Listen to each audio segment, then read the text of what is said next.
can rock your body right. Luto tayo ng ano guys.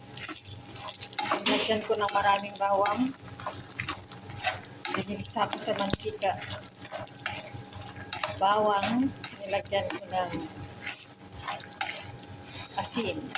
Ayan. Hintayin lang po natin yan guys na medyo mag-crunchy. Mag-brown. Sarap ito guys. Pag wala kang ginagawa. Halimbawa, nanonood ka ng YT or wala kang ginagawa, masarap kutkutin. Hindi ko niluto lahat guys. Bumili ako ng kahapon. 1 kilo. Ayan. Marami pa itong natira guys. Pero ito lang niluto.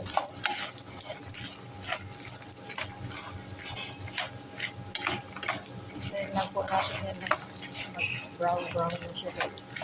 Brown na yan pero hintayin natin na medyo malubog. Ayan.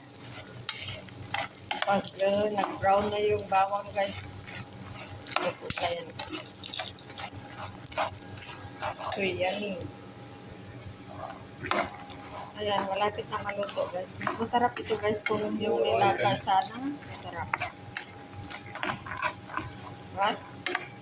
Oil coming more little. No oil for good. Ayan guys. Sarap.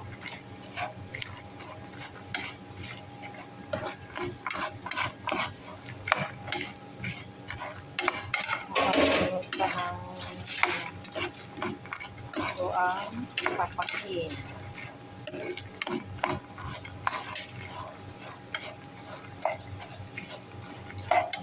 Luto na yan guys, malapit na. Huwag masyadong sunugin guys kasi mapait naman siya pag masyadong naluto. Ayan guys, luto na siya guys. Ready to eat.